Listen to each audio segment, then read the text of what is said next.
Hello मेरे प्यारे साथियों, तो आप सभी लोग का स्वागत है आपका अपनी क्लास स्टडी फॉर पर्पस में। और आज के इस क्लास में हम लोग पढ़ने वाले हैं हमारी अर्थव्यवस्था का पार्ट 1। और पार्ट 1 का नाम क्या है जी? पार्ट 1 का नाम है अर्थव्यवस्था में इसके विकास का इतिहास। और हम आपको बता दें कि सबसे पहले हम लोग आता है वस्तुनिष्ठ प्रश्न, और हम आप लोग लिखे भी हैं थंबनेल पर कि NCERT बुक सोल्यूशन है। सवाल है कि निम्न को प्राथमिक क्षेत्र कहा जाता है। और हम आपको बता दें कि वस्तुनिष्ठ प्रश्न आपके बोर्ड एग्जाम में 1 नंबर पे पूछे जाते हैं। उसके बाद रिक्त स्थान है जी। भारत अंग्रेज शासन का एक था, क्या था भैया? उपनिवेश था। और आपके पास किताब है तो आप लोगों को यहाँ पर उत्तर दे दिया गया है, ठीक है, क के ख। और प्रश्न नंबर 1 क्या है जी? प्रश्न नंबर 1 है निम्न को प्राथमिक क्षेत्र कहा जाता है, तो कृषि क्षेत्र को। ये आप लोग यहाँ पर उत्तर दे दिया गया है, ठीक है। आप लोग यहाँ से अपना जो रिक्त स्थान भर सकते हैं और ऑब्जेक्टिव भी मार सकते हैं, और आप इसे आसानी से याद कर सकते हैं। और जो सबसे बड़ी परेशानी आती है हम लोग आ जाती है लघु उत्तरीय प्रश्न में। क्या जी? लघु उत्तरीय प्रश्न में भैया हम लोग को परेशानी आ जाती है। तो भैया अगर आप लोग परेशानी आ रही है तो हम आपके लिए सोल्यूशन ला दिए हैं, ठीक है। चलिए क्लास को थोड़ा और इंतजार कर सकते हैं हम लोग, ठीक है। चलिए प्रश्न नंबर 1 है अर्थव्यवस्था किसे कहते हैं। दूसरा क्या है जी? मिश्रित अर्थव्यवस्था क्या है, हम आप सब लोग को बताएंगे जी, ठीक है। ऐसा बात नहीं कि नहीं बताएंगे। सतत विकास क्या है, आर्थिक नियोजन क्या है, मानव विकास रिपोर्ट क्या है, ठीक है। हम आपकी इनके बारे में समझा बताने वाले हैं, बस आप लोग वीडियो को अंत तक देखिएगा, ठीक है। चलिए अब देखते हैं प्रश्न नंबर सब यहाँ पर लिख दिए हैं ताकि आप लोगों को कोई दिक्कत ना हो मेरे प्यारे भाई। जो सबसे प्रश्न देखिए, लघु उत्तरीय जो आपके बोर्ड परीक्षा में पूछे जाते हैं वह पूछे जाते हैं 2 नंबर के, और इस पार्ट से आप लोगों का 1 या 2 प्रश्न आ जाते हैं बोर्ड परीक्षा में मेरे प्यारे भाई, ठीक है। चलिए प्रश्न नंबर 1 क्या है जी?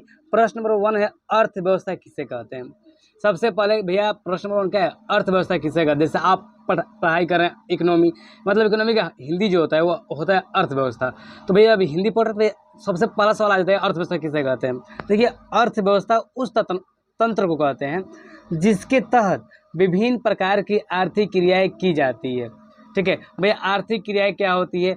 जो आर्थिक क्रिया बात करें जिससे लोगों का जीवन चलता हो, ठीक है। ऐसा कार्य करके जिन्हें लोगों का रुपया मिलता हो, रुपया मिलकर वो अपन खर्चा चलाते हैं, ठीक है, उसे आर्थिक क्रिया कहते हैं। मतलब अपन दिनचर्या को चलाना। जैसे किसान कृषि करता है जी, ठीक है। जो किसान लोग होते हैं वो खेतों में काम करते हैं और उनसे जो उपजाऊ होती है उन्हें बेचकर वो अपने रुपये को या जीवन को चलाते हैं। उसके बाद श्रमिक भी काम करते हैं। शिक्षक क्या करते हैं? शिक्षक पढ़ाते हैं।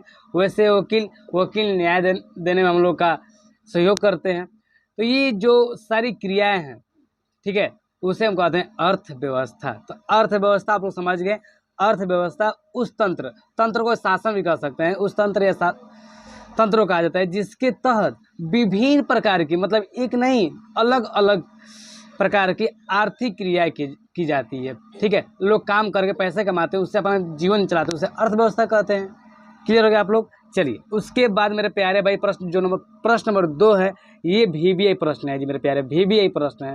ये कई बार आपके बोर्ड एग्जाम में पूछा भी गया है, ऐसा बात नहीं है कि नहीं पूछा गया है। तो भैया मिश्रित अर्थव्यवस्था क्या है? तो मिश्रित अर्थव्यवस्था निजी तथा सरकार दोनों की मिली जुली अर्थव्यवस्था है। तो हम आपको एक बात बता दें कि जो मिश्रित अर्थव्यवस्था है, ये जो बिजनेस लोग करते हैं उनको भी, और सरकार, ठीक है, सरकार के भी मिली जुली सरकार होती है हम लोग का, ठीक है। कोई भी काम जो बड़ा प्रोजेक्ट होता है तो दोनों आपस में, जैसे आप देखिए ना जी, रेलवे प्राइवेट भी है, सरकारी भी है जी, ठीक है।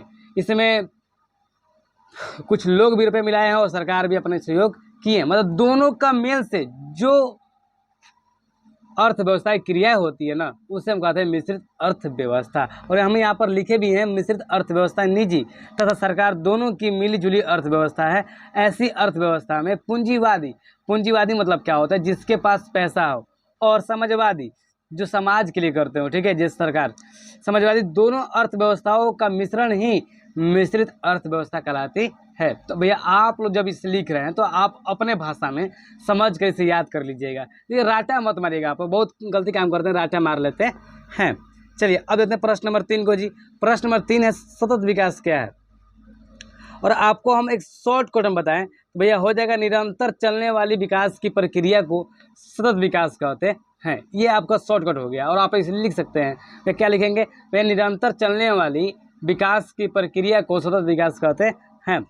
ठीक है, चलिए इसके बाद हम आपको थोड़ा सा बेहतर समझाने प्रयास करेंगे, तो थोड़ा सा इस लाइन को लंबा लेकर चले जाएंगे। ठीक है, ऐसा विकास जिसमें वर्तमान की आवश्यकताओं की आपूर्ति हो सके, जैसे अभी हम लोग जी रहे हैं ना जी, और हमारी जो आवश्यकताएं हैं वो भी पूर्ति कर दे, और आने वाली पीढ़ियाँ, हो सकता है जब हमारी शादी होगी, जब हमारे बच्चे होंगे, और वैसे आपके भी शादी होगी, आपको देखो हम लोग का एक अटल नहीं है कि हम लोग जीना ही जीना है, ये तो लिमिट है नहीं भाई, एक दिन मरना है हम लोग को, तो मरना है तो भैया जो हमारी आने वाली जो पीढ़ियाँ हैं, जो हमारे आने वाले लोग हैं, तो उनकी भी कोई मतलब दिक्कत ना हो, तो वैसी विकास की प्रक्रिया को हम सतत विकास कहते हैं। वही बात लिखे हैं, ऐसा विकास जिसमें वर्तमान की आवश्यकता की आपूर्ति हो सके और आने वाली पीढ़ियां भी अपनी आवश्यकताओं की आपूर्ति कर सके मेरे प्यारे भाई। तो इसे आप लिख कर याद कर सकते हैं।